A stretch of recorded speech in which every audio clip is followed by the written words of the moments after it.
Hey everyone. So we are going to be starting our lesson in Hamlet with Act 1. And the way I want to do Hamlet is if you can, access summaries online through Spark Notes and everything like that, or watch a video that pretty much tells you what happens, then what's the point of really reading it anyway? Well, the thing is, it's to experience the language and understand what Shakespeare was actually doing when he was writing it, the different techniques he applied, all the different elements, and what really makes the play so rich. So that is what I'm going to be doing, is taking the play, going through and just highlighting different parts. Like literally I've highlighted different parts of the play and start to talk about it and unpack it a little bit. And I realized that I want to put in my microphone here. So hopefully now, there we are. Hopefully it sounds a little bit better. So I am going to screen share here. Alrighty. And so you should be seeing what's going on right here with this version, right? So this was interesting, is I went online and, it is royalty free because the play is so old. And the Folger Shakespeare Library, they are the ones that, there's many different versions of the play, different ways they put footnotes or annotate and tell you what was going on during that time period, because there's many different versions of the play.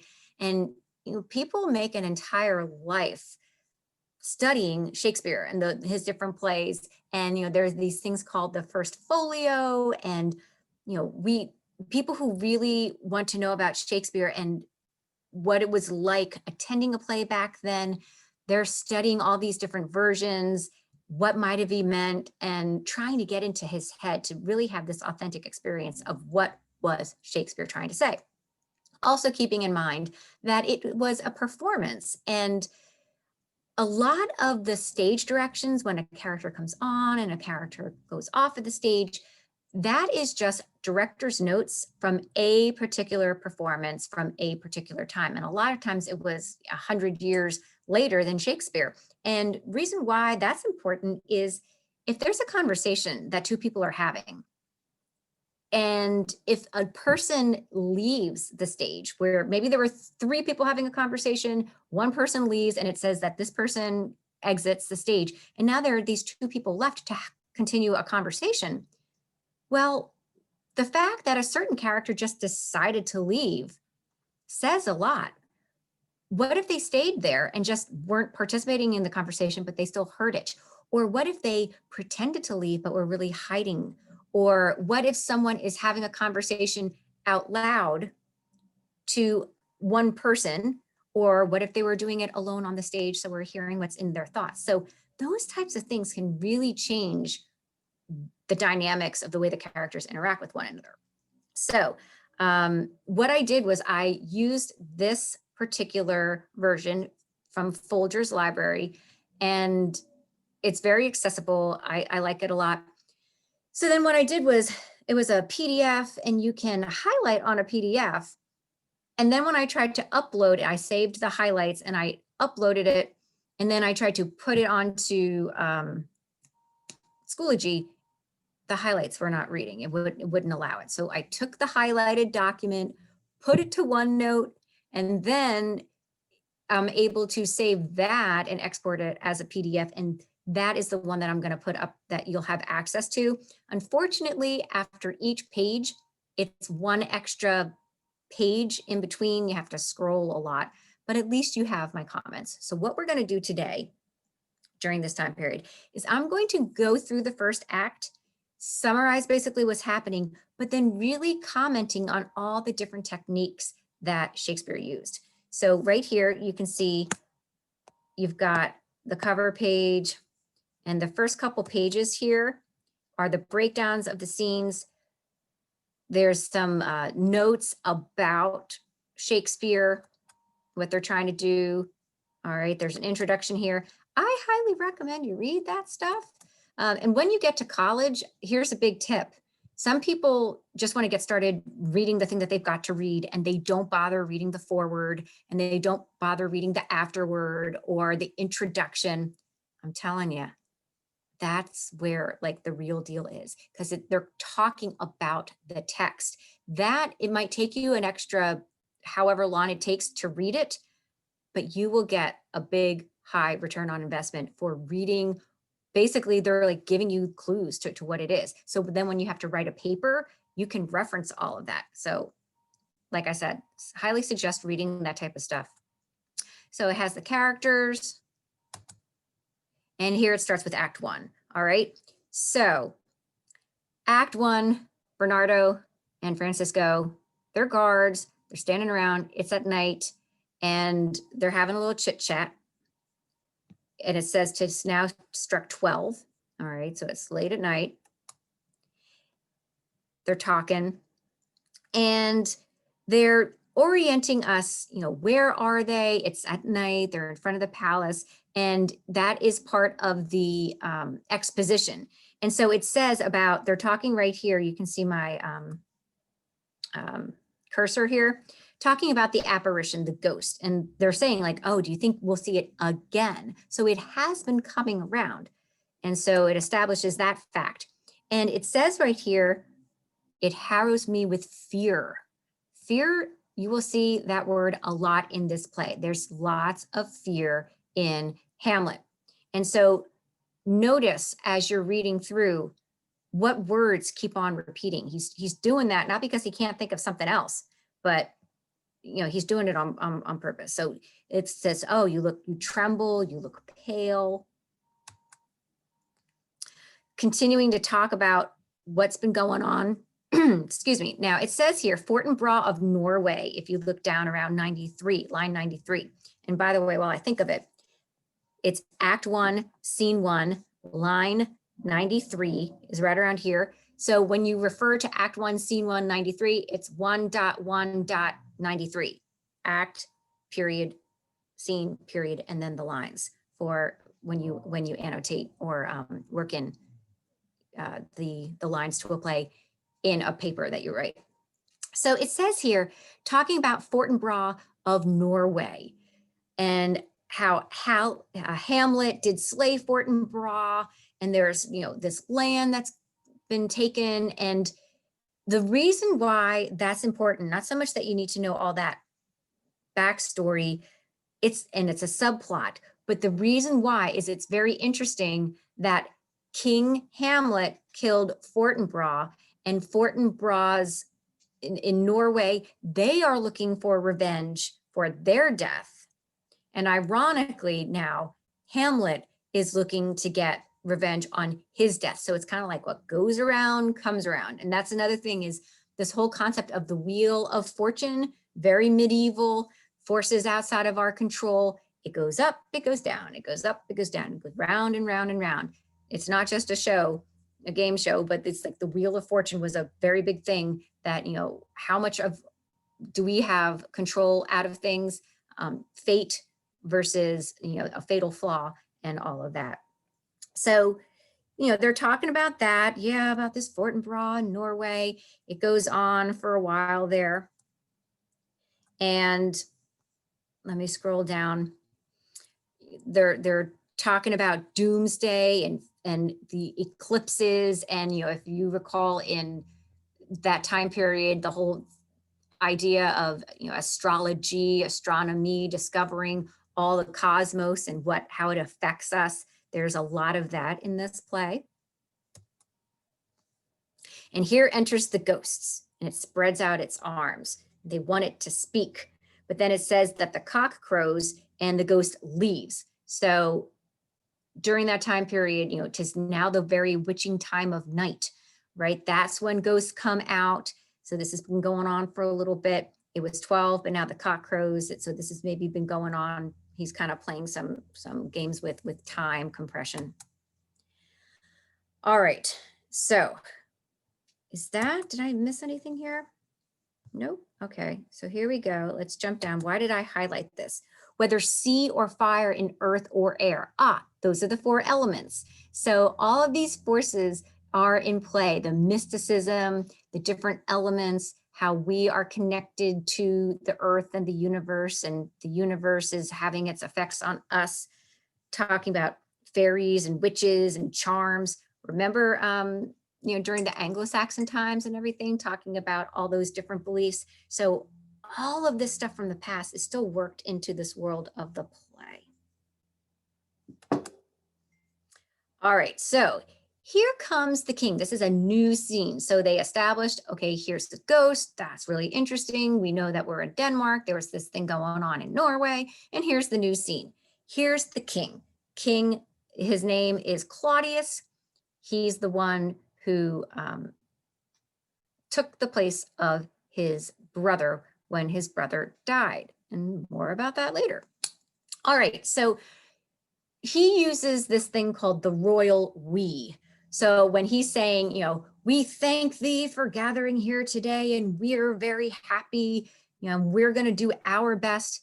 Yeah, he's using that plural to remind people the divine right of kings. It's not just him saying this stuff, it is God commanding these things through the king as a vessel of God's will. So that's like always a reminder to say, we is to exert that power. And so he's saying with mirth and funeral and dirge and marriage. Mirth is happiness, dirge is like a downer. So talking about happiness in a funeral and having a downer in marriage is showing that irony and that disconnect, where normally you would not be happy during a funeral, but he's talking about that. And he goes down later saying our state to be disjoint and out of frame.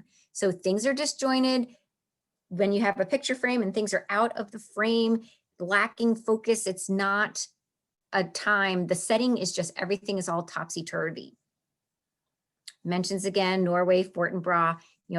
Shakespeare will do that a lot. He repeats himself. So if people weren't paying attention during the play, like he'll say it a couple of times. All right, so then this guy Laertes, he is brother to Ophelia. Ophelia has been seeing Hamlet. So Laertes, Ophelia, brother and sister, their dad is Polonius. Laertes had been studying in Paris. And this is, something that people did a lot there, even to today. If you recall, during the medieval times, if you were very well educated, you would study French. And what better place to do that in Paris? And so even to this day, that's considered, French and Paris is very, sophisticated and cultured, and, comes from during this time period. So Laertes comes back in order to go to the coronation, it says right here. And now I must confess that duty done, my thoughts and wishes bend again towards France and bow them to your gracious leave and pardon. So, hey, I came to see you become king, but now I'd really like to go back to Paris if that's okay. And so the king says, well, what says your dad? What says Polonius?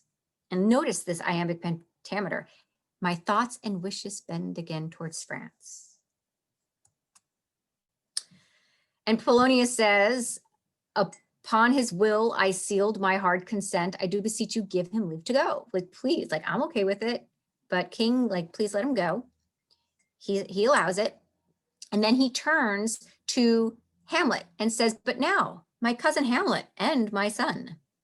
Cousin that time was not necessarily cousins that we have, and now my friend, my relation, and my son. And Hamlet says out of the side of his mouth, so we can hear it, a little more than kin and less than kind.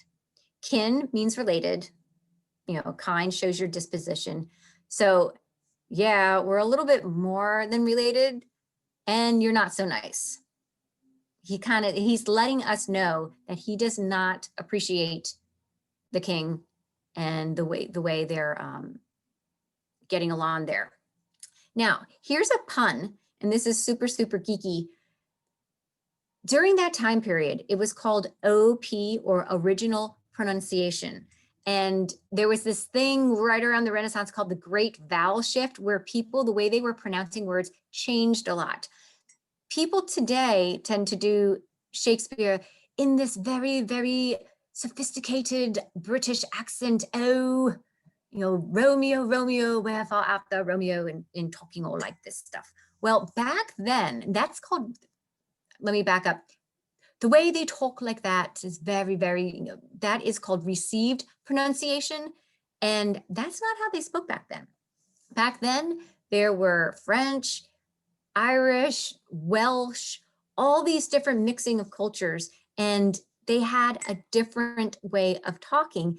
And the result of that, the way the vowels were, there were a lot more jokes. There were a lot more puns. You think of dad jokes where they have a word that means more than one thing. You have those homophones or homonyms. For example, two nuts were walking down the alley. Guess what happened? One was assaulted, right? Assaulted, nut, and assaulted as in like robbed or mugged. So anyway, those types of jokes, there were lots and lots of them, and that was some good stuff. It was fun. So when he says a little more than kin and less than kind, here's how they would have said it back then. And now a little more than kin and less than coined. A little more than kin and less than coined. Coined sounds like a coin. And so less than coined would have meant, yes, I don't value very much. You're less than a coin to me. We would have lost that. A little more than kin and less than kind. Kin, kind, kin, coined. How is it that the clouds still hang on you? No, no, my lord, I am too much in the sun. The sun, meaning, okay, why are you cloudy? Why are you so gloomy? He's being very sarcastic. Oh, no, I'm in the sun. Everything's sunny. Everything's great. Yeah, my dad just died. No problem there. I'm just yippee skippy. So he's being sarcastic that way. And also, no, I am too much in the sun, S-O-N, meaning, yeah, I was my father's father, and now I am your father because you're my stepdad and you're my uncle. So thanks for making me a son twice, very shortly after my mother married you. And we'll get into more of that later. Thou knowest 'tis common, all that lives must die, passing through nature to eternity. Again, die, eternity, they would have rhymed. Die, eternity. So more rhymes than what we would have here. A lot of times when someone's been speaking for a while, there's a rhyme at the end to signal to someone else, either the actor themselves, oh, my next line is up, or if people weren't paying attention, oh, someone new's going to speak, right? So the queen says, come on, it's common. If you live, at some point you're going to die, like your dad died, it's common. Get over with, get it over. Get it over? Get over it. And he says, aye, madam, it is common. More than one meaning for common. Common meaning it's ordinary, it happens, but it's also a put down. If you say, oh, well, that's just a common piece of paper, like it's not very special. So to say, yes, it's common, he's kind of calling her a little common. He's kind of putting her down. And so he's saying, yes, I'm wearing an inky cloak in solemn black. He's still in mourning. And, she's saying, well, why do you seem to be so upset? And he's like, seem? No, not seems. He's even like kind of air quoting, like, no, he's not seems. I know not seems. I really am upset. I'm not like faking it, Mom. Thanks for asking. All right. So he goes on to show like how upset he is. Now the king, his uncle, look at what he says. 'Tis unmanly grief. He doubts Hamlet's manhood. Like, are you a man? Come on, suck it up. It shows a will most incorrect to heaven, a heart unfortified, a mind impatient, and understanding simple and unschooled. So you're not a man. It's incorrect to heaven. Like, who are you to keep on being upset about this stuff? What are you going to like say to God? Like, why are you doing this? Like, accept God's will, which is ironic because Claudius is the one who did it, although Hamlet doesn't know that yet. And calling him simple and unschooled. So now he's calling him uneducated and not very bright, just because he's still mourning the death of his father. It's a fault to heaven, a fault against the dead, a fault to nature, to reason most absurd. Like, come on, you're like being absurd here. Whose common theme, he uses that word back on Hamlet. Oh, you're going to call your mom common? I'm calling you common back. Is death of fathers, who still hath cried from the first course till he that died today. This must be so. Yes, it happens. Pray you throw to earth this unprevailing woe, and think of us as of a father. Us, again, the royal we. Like, think of me as your father. I know you lost yours, but you have one in me. For let the world take note, you are the most immediate to our throne, and with no less nobility of love than to which dearest father bears his son, do I impart towards you. You know, remember, you're next in line. I'm the king, you're next in line here. For your intent in going back to school in Wittenberg, it is most retrograde to our desire. Like, you want to go and leave Denmark right here in where we are. I think it's Elsinore. I kind of want you to stay. So he says, please, we want you to stay here. And the queen pipes up, let not thy mother loose her prayers, Hamlet, I pray thee. Stay with us, go not to Wittenberg.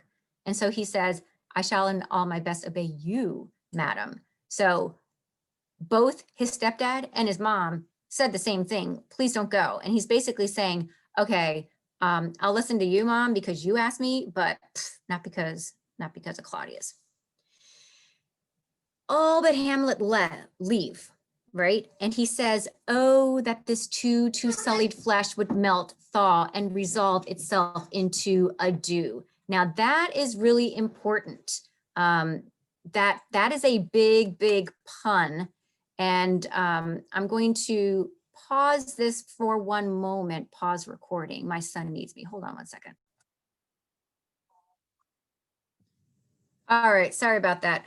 My son was having a crisis with his Switch. He thought it was broken, it wasn't charging.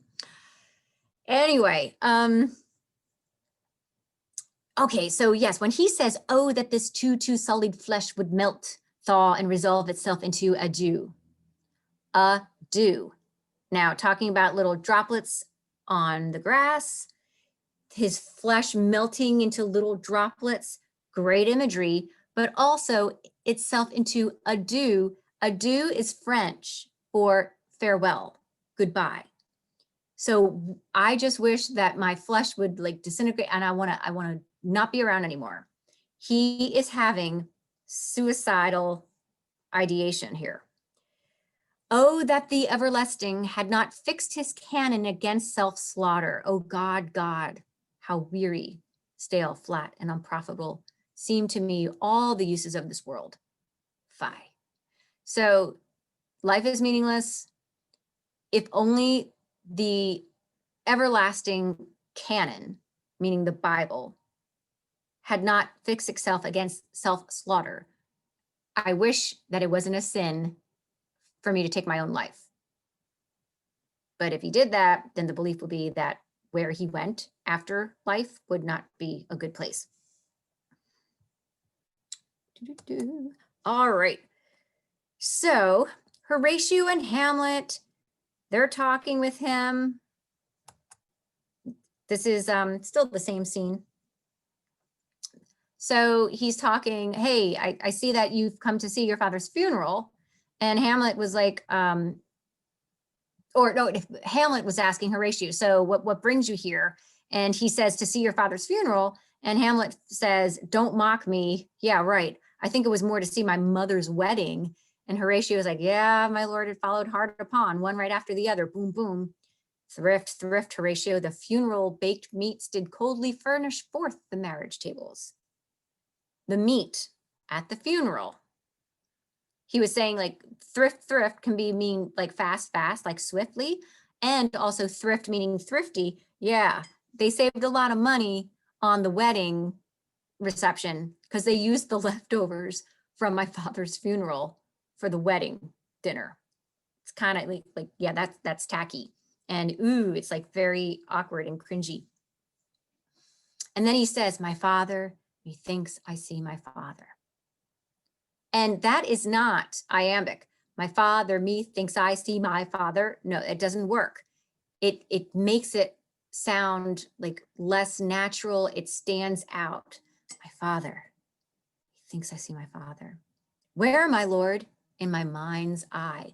Everywhere. Like I close my eyes, he's there. I looking at everywhere. He's obsessed. He can't get his dad out of his head. My Lord, I think I saw him yesternight. So who? My Lord, the king, your father. The king, my father. Now I want you to pay attention to that right there, because it's the way the lines are laid out. Normally they're all against the left, boom, boom, boom, down. Well, look at Hamlet right here. It's way over here. That is to show the speed at which they are to deliver the lines. My Lord, the king, your father. The king, my father? Boom, boom, boom, right away. Sometimes it's one person starts the line of iambic pentameter and someone else finishes it up. And so that's really important to know. My Lord, I think I saw him yesternight. Okay, my Lord, I think I saw him yesternight. So who? My Lord, the king, your father. The king, my father? So it's finishing it, but it's not regular iambic there. My Lord, the king, your father. The king, my father. Boom, boom, boom. You can hear how they want the lines, how Shakespeare wants them to say it. I know this is like very specific that I'm picking up on these things, but I want you to see all the different considerations he made. All right, so they're still talking about this, and they're saying, oh, guess what? He said, I'm seeing him in my mind's eye, and they're saying, well, we actually did see your father. He's like, what are you talking about? And they're like, oh yeah. It was a figure like your father, where the platform where we were watching on guard. So kind of very interesting there. And they were saying, well, how did you know it was, Hamlet says, how do you know it was my dad? Well, he was armed, and not armed as in like right to bear arms, and in that sense, it's armor. From top to toe, I, my Lord, yep, he had full head to toe armor. Well, then how did you know it was him? Well, he wore his beaver up. The beaver is that visor from those knight helmets, right? So it was up so they could see him. Moving on.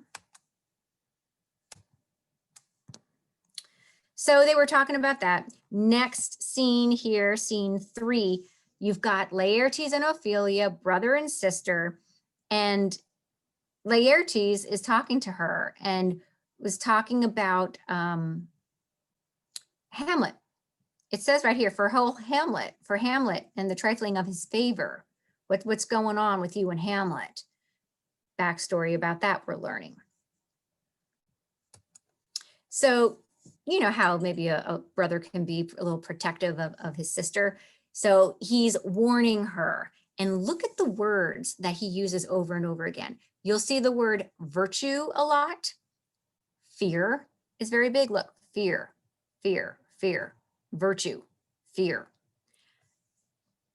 And he says, lose not your heart or your chaste treasure open. So chaste means purity. And, you know, at that time period and, you know, even today's time period and in certain cultures, it's very important that a girl not give in to the pursuits of a man or, you know, young gentleman. And so here's another pun, like keep your treasure, lose not your hatred, or your chaste treasure open, lose, you know, what does it say? Don't lose your chaste treasure, don't open it. All right, so basically saying to keep herself pure, do not open things up to Hamlet. Fear it, like I'm telling you, like be very afraid about Hamlet and what he might do to you. Keep your virtue, be in fear, right? So not necessarily the best advice to lead through fear, but he's saying that. Now she's like, okay, brother, you're going off to Paris. Do not as some ungracious pastors do. Show me the steep and thorny way to heaven. You know, in order to get to heaven, like sometimes it's difficult. And so, yeah, you're telling me that I can't be with Hamlet. That's going to be difficult for me. So don't be like these pastors who are lecturing about one thing and doing another, whiles a puff and reckless person allow the primrose path of dalliance treads and recks not his own reed. So don't be a hypocrite. If you're telling me I have to save myself and can't be with Hamlet, then don't be going off to Paris and meeting up with a bunch of girls. So one last time, he's got to implant that thing about fear. So Polonius comes, their dad. He's getting ready to say goodbye to his son because his son's going off to Paris. And Polonius is a very interesting character. In the movie that I'll be showing you, it's played, the character Polonius is played by Bill Murray, and he's known for some very funny roles and silly roles, and one is Groundhog Day. And it's interesting that they chose and cast him to play this role because he does comedy very well. But you know, in a lot of tragedy, in a lot of tragic plays, there's some humor, and in some comedies, sometimes there's a little bit element of tragedy. And so Polonius offers a little bit of comic relief in some ways. He's the type that as soon as he starts talking, you're like, oh no, there he goes again, because he just goes on and on and on. So he's giving advice, and he's saying, you know, be familiar with people, you know, be nice, don't be vulgar though. So, you know, you want to be proper, but not too proper. Give thy thoughts no tongue. You know, keep your thoughts to yourself. What else does he say here? In a quarrel, you know, be aware of who you're quarreling with. Give every man thy ear, but few thy voice. So listen to a lot of people, but you don't necessarily want to speak. And I remember my grandpa, rest in peace, he even said, you know, keep your eyes and ears open and your mouth shut, and that's a good way to stay out of trouble. Then he's talking about how to dress. You want to dress well, but not too flashy. So you want to have good taste, especially when you're going to Paris, like they're known for all of that. Neither a borrower nor a lender be, for a loan oft loses both itself and friend. If you lend out money to people, it gets awkward whether or not they pay you back. You're going to lose your money if you lend it, and you're going to lose that friend that you lent it to because you're going to feel resentful that they never paid you back. So he has some good advice, but he says, above all, to thine own self be true.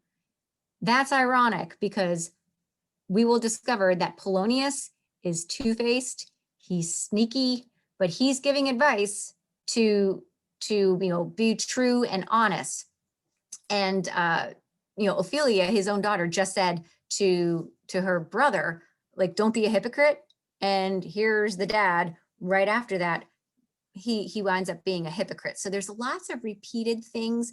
There's lots of parallel experiences in this play.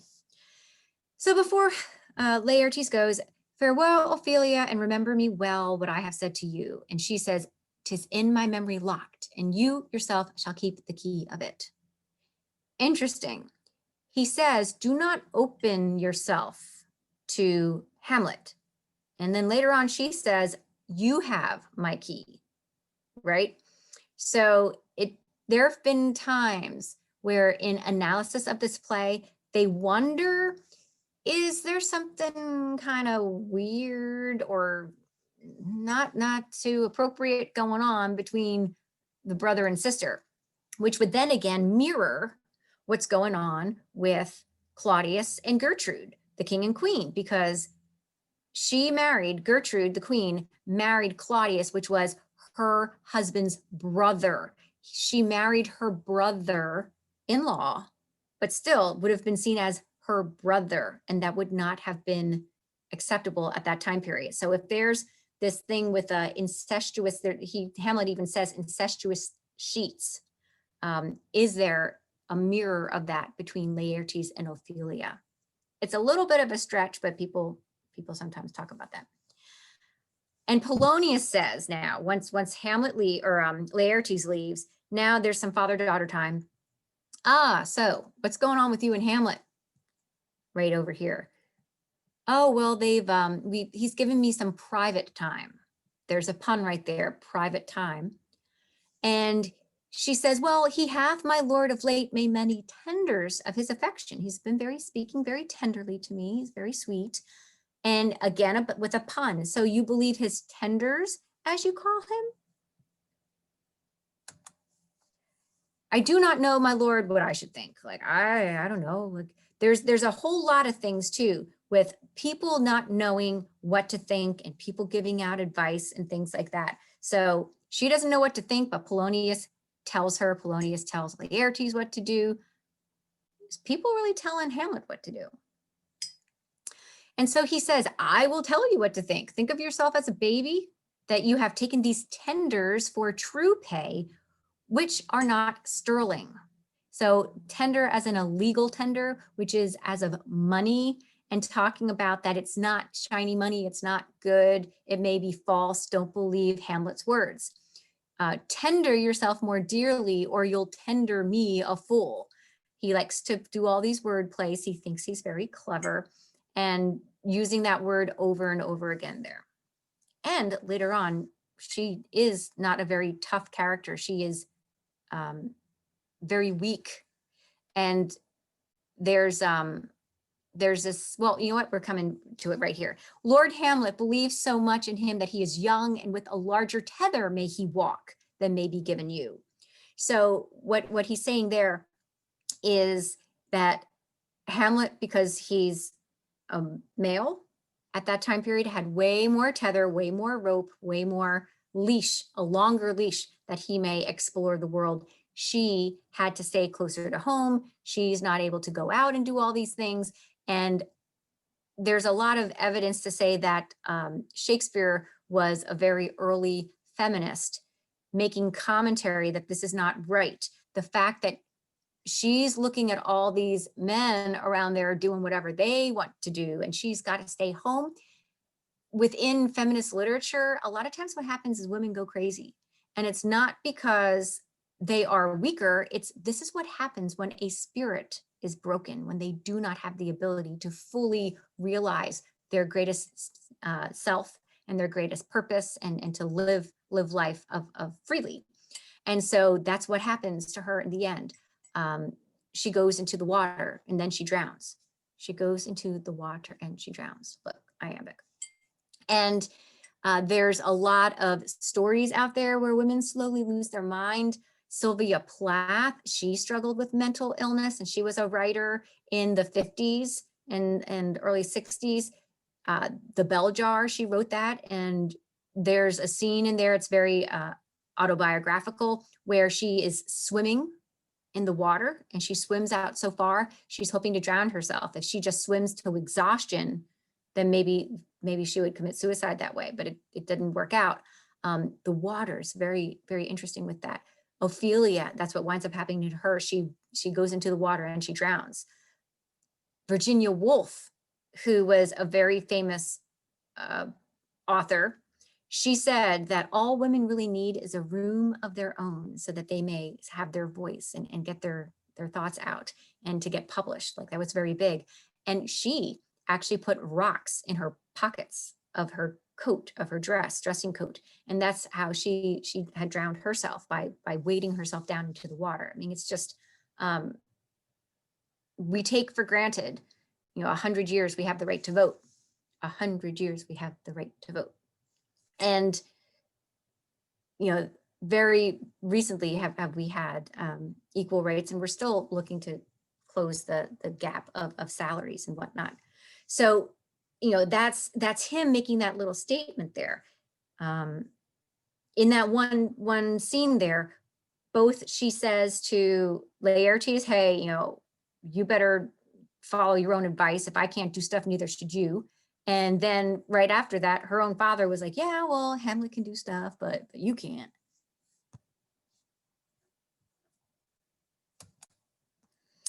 All right, scene 4. We're coming towards the end now. Hamlet, the king doth wake tonight and takes his rouse, keeps wassail, and though swaggering uprising reels. So he's talking to Horatio and Marcellus, the guards and everything by the palace, what's going on. And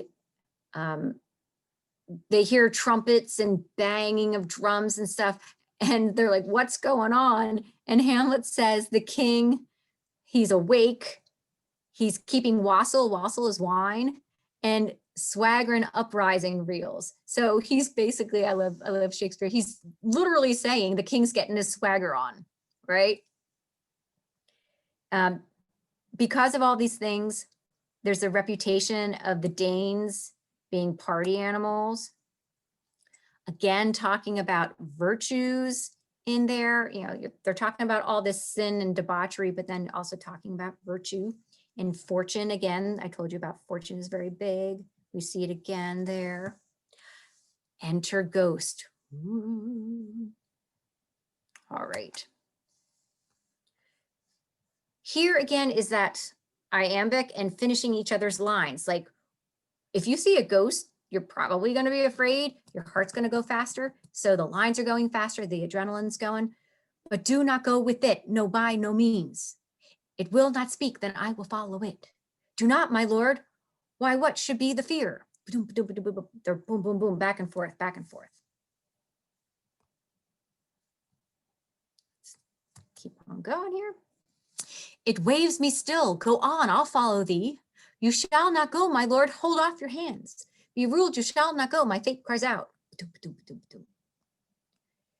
Before he leaves, Marcellus, very famous line, something is rotten in the state of Denmark. So Hamlet says that there's something wrong. Even the king says the time is out of joint. And here, something is rotten in the state of Denmark. So at least 3 times we hear that things in this town are not good in this country.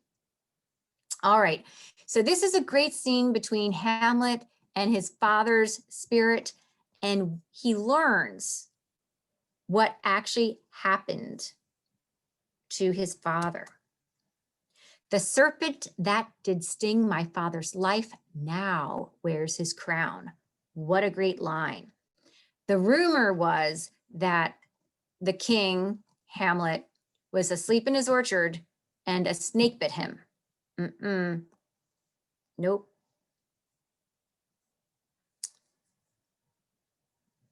In the porches of my ear, right? And at the very end, line 70, in the porches, in the openings of my ear did pour the leprous distilment whose effect holds such enmity with blood of man that swift as quicksilver, it courses through the natural gates and alleys of the body, and with a sudden vigor it doth possess and curd, like eager droppings into milk, the thin and wholesome blood. Ugh. He's describing what it felt like when he died. His blood was curdling because of the poison that was going in there. And can you imagine this horrible, painful death of that? And at the end, he says, of thus I was sleeping by a brother's hand, of life, of crown, of queen at once dispatched. What a great line of iambic pentameter. Boom, boom, boom, boom. Boom, boom. Of life, of crown, of queen at once dispatched, cut off, right? And it's also kind of ironic having that heartbeat sound talking about him dying. At the very end, he's saying, avenge my death. My brother did it. Your uncle did it. Adieu, adieu, adieu. Remember me. Goodbye, goodbye, goodbye. Remember me. Now remember, Hamlet said, oh, that this solid flesh would melt and resolve itself into a dew. Right there you have it. There's the adieu. I don't know why I did all. I think that was a mistake. So, all right. So he's saying, okay, I'm going to do it. My tables, I meet this as I set down that one may smile and be a villain. At least I am sure it may be so. And he writes, so uncle, there you are. Now to my word, it is adieu, adieu, remember me. I have sworn it. So he's saying goodbye, goodbye, remember me. Is he quoting his father telling him this? Is he saying goodbye to Claudius before Hamlet kills himself? Is he saying goodbye to Claudius before he kills Claudius? There is a lot of ambiguity. We don't quite know what is going on. And that happens a lot. And that's why what makes this play so fascinating is arguing about whether or not things are as they seem. Never make known what you have seen tonight, he says to Horatio and Marcellus. Like, they all saw the ghost. And he's like, don't speak of this to anyone. He even warns them, I'm going to seem a little strange in the future. So, just be quiet. Don't talk about it. Which is interesting because Polonius actually says that to Laertes. Consent to swear, propose the oath, my lord. Consent to swear, propose the oath, my lord. And he says here, how strange or odd somewhere I bear myself, that you at such times seeing me never shall with encumbered thus or the head shake or pronouncing some doubtful phrase. Like, if I seem weird, don't talk about it. Well, or we could have done this, or if we speak, or if they might, like, don't talk about it, swear it. And then again, the time is out of joint, O cursed spite that ever I was born to set it right. It's the end of that act, saying one more time, things are messed up. Spite, right, has the rhyme at the end, signals at the end of the act, and then they exit. All right, so that's me unpacking a lot of that act. I'll be doing that again with other acts. And each time I'll show you what I'm noticing. And eventually you should be able to, towards the end, start reading this independently. And if I ask you, what do you notice about repetition here? Or about what words are coming through? Or do you notice a theme? Or, if the puns, maybe you notice some puns, some double meanings, some mirrorings, some parallel things, some ironic things where it's happening in one sense, but then again, there's this other thing that's the opposite that's happening. Some of those themes from the medieval times or the Renaissance times, where do you see that in play? And ambiguity. So you're going to start to see this pattern here. And that's what I want you to get out of this first act. I'm going to be having an activity for you to do about puns, about the language, about lines. That'll be coming up. And I hope that you enjoyed the way I unpacked this for you. I hope that you've heard some of the iambic even as I'm speaking, that yes, it's actually a very normal rhythm to our language, and you will be getting a chance to do it too. And you will get the chance to do it too. Thanks a lot, and have a great break. However you decide to observe it, I hope that it meets and exceeds your expectations.